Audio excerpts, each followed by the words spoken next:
Shalom mes frères et mes sœurs, je vous salue dans le glorieux nom de notre Seigneur Jésus et je lui rends toute la gloire de ce qu'il t'a gardé tout au long de cette journée jusqu'à ce que tu parviennes à ce rendez-vous de la rencontre de Dieu dans sa parole. Suivant notre programme de la semaine,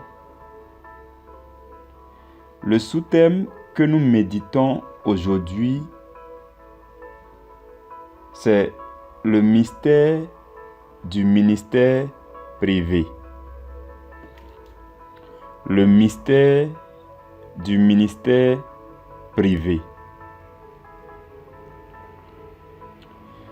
Et nous allons nous inspirer de Jean chapitre 12, verset 24, pour méditer ensemble.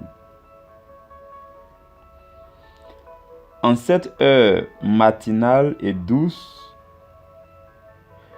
je ne voudrais pas que tu sois là seulement pour m'entendre. Je voudrais que tu m'écoutes. Écouter est différent de entendre.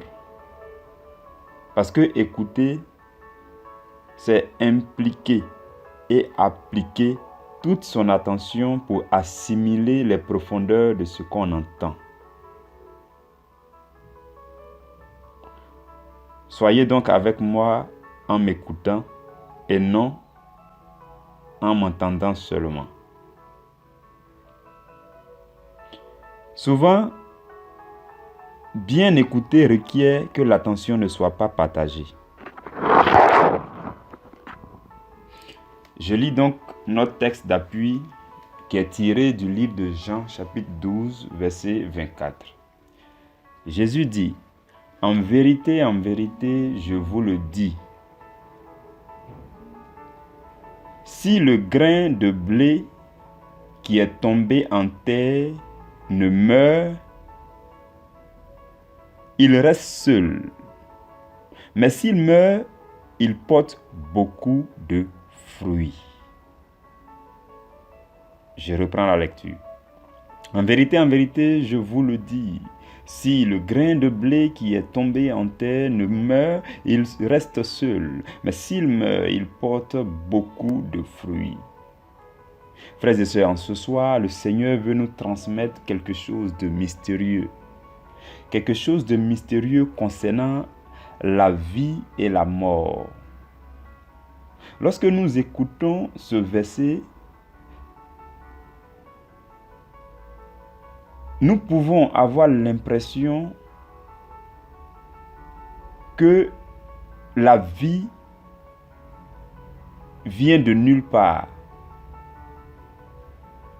Mais en même temps, nous pouvons, si nous sommes beaucoup plus curieux, nous pouvons comprendre que Jésus est en train de délivrer une révélation profonde.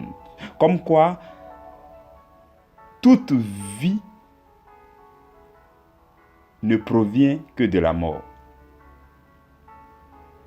Et il dit, si le grain de blé qui a été enfoui dans le sol, si ce grain de blé-là ne meurt, il va rester seul.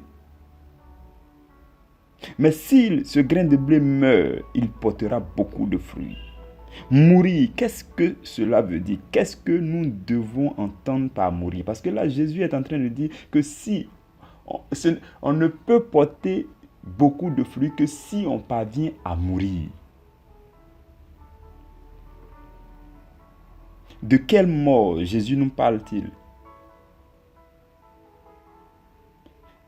Et lorsque vous lisez les épîtres de Paul, surtout les épîtres de Paul, vous allez vous rendre compte qu'il parle beaucoup comme quelqu'un qui n'a plus affaire à la mort, quelqu'un qui est mort. Et il a dit par exemple dans Philippiens chapitre 1 verset 21, il dit: Christ est ma vie et la mort m'est un gain. Il dit: j'ai été crucifié avec Christ. Et si je vis, ce n'est plus moi qui vis, mais c'est Christ qui vit en moi. Le même Paul, il parle aussi dans Galates lorsqu'il dit, tous ceux qui sont à Christ ont crucifié la chair avec ses désirs et ses passions. Comme si il y avait quelque chose de fort que chacun doit subir. Il y avait une mort à laquelle chacun doit parvenir forcément si nous voulons réellement parvenir à la vraie vie. C'est comme s'il y a une mort, une certaine mort volontaire qu'il faut chercher avant de parvenir à la vie véritable.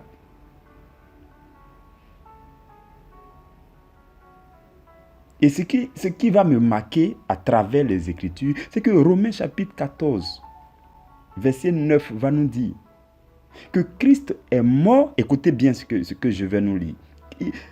Ce passage-là dit que Christ est mort et il a vécu afin de dominer sur les morts et sur les vivants. Il dit, Christ est mort et ensuite il a vécu afin de dominer sur les morts et sur les vivants. C'est comme si on doit expérimenter les deux choses. C'est comme si durant la vie de tout un chacun, on doit expérimenter deux choses fondamentales. On doit expérimenter la mort jusque dans ses profondeurs afin de pouvoir expérimenter la vie véritable jusque dans ses hauteurs. Et Jésus, depuis qu'il a expérimenté la mort, Jésus est mort, il est descendu aux enfers. Et la Bible dit que c'est ce qui a fait que Jésus a reçu tout le pouvoir nécessaire, la gloire nécessaire pour dominer et sur les morts et sur les vivants. Et Paul, l'apôtre Paul, le grand apôtre par excellence, s'est lancé aussi dans cet élan. Paul s'est lancé après Jésus. Il a commencé à travailler sur lui. Il a commencé à lutter contre les désirs charnels au point où il a assujetti son corps. Il y a un mal qui est enfoui en l'homme, frères et sœurs. Ce mal-là a été enfoui en chacun de nous depuis que Adam et Ève ont chuté. On appelle ça les désirs charnels et ça bout en nous. La chair parle et elle parle bruyamment. Les envies viennent de nulle part et de partout à la fois pour nous orienter dans tous les sens et dans toutes les directions à la fois, pour nous disperser dans cette vie que nous menons.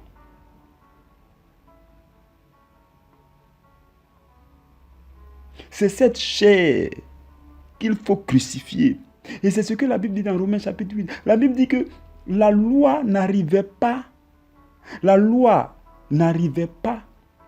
à surmonter la chair.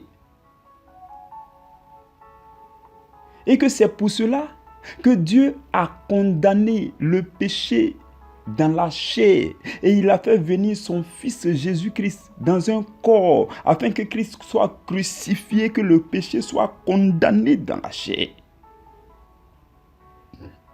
De la même façon que Jésus s'est laissé crucifier, c'est de cette même façon que chaque chrétien qui désire parvenir à la vie véritable doit se laisser crucifier, doit être crucifié, doit crucifier ses désirs charnels, la colère qui t'anime sans que tu parviennes à la contrôler. C'est ce que tu dois crucifier.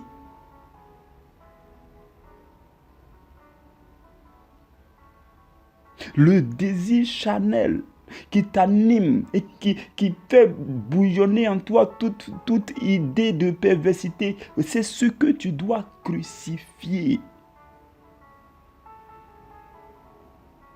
Et la Bible dit, lorsqu'on sème, dans 1 Corinthiens chapitre 15, que lorsque on sème quelque chose, la chose ne reprend point vie s'il ne meurt.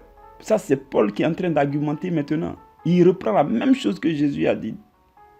Il dit, ce que tu sèmes ne reprend point vie s'il ne meurt. Et puis il dit, ce que tu sèmes, ce n'est pas son corps qui va naître. Il dit, quand tu sèmes quelque chose, quand il va naître avec un corps glorieux. Quand Jésus-Christ est mort, qu'ils l'ont déposé au tombeau, 3 jours après, quand Jésus a été ressuscité, la Bible dit que c'est avec un corps glorieux que Jésus est ressuscité. Alors si tu parviens à mourir au péché, si tu parviens à crucifier ta chair et à mourir véritablement aux œuvres de la chair, tu vas naître glorieux. Et la Bible dit que ce qui est glorieux, ce qui est spirituel n'est pas le premier. Il dit Adam vient d'abord et Jésus est venu après. Adam il est de la terre et Jésus est des cieux. Il dit tel est le terrestre, tel aussi est le céleste. Tu peux décider de continuer à ressembler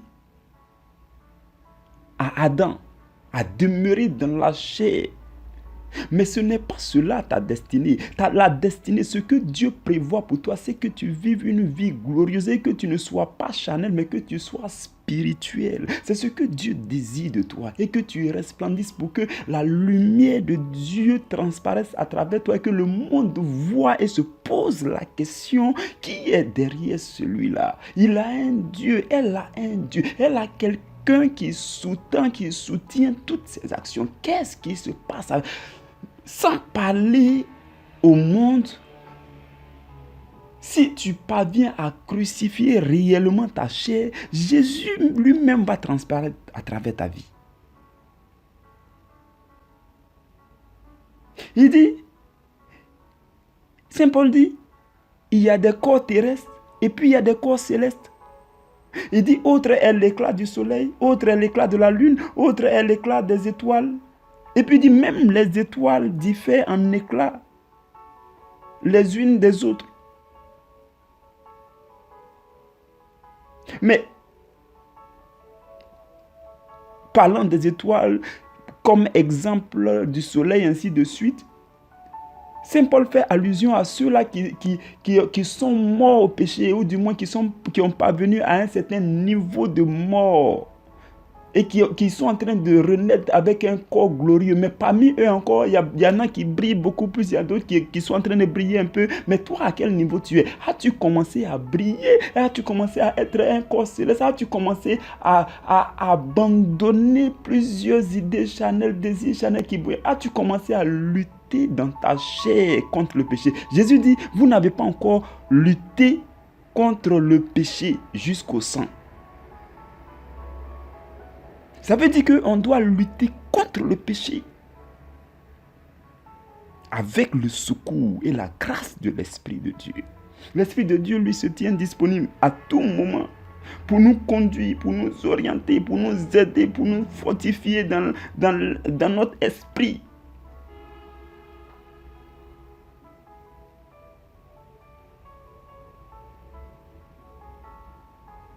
Jésus dit le grain de blé. Chacun de nous est un grain de blé. Nous sommes une semence. Dieu nous a semés sur la terre. Nous sommes chacun pour sa part. Écoutez-moi bien, s'il vous plaît. Chacun pour sa part, à son humble niveau, peu importe là où il se trouve. Chacun de nous est un investissement de Dieu sur la terre. Dieu nous a enfouis sur la terre. Il nous a semés sur la terre afin que nous puissions porter du fruit. Chacun de nous. Vous allez le comprendre lorsque vous allez lire la Bible, la parabole des talents, où Jésus dit qu'il y a un maître qui a donné des talents à 3 de ses serviteurs.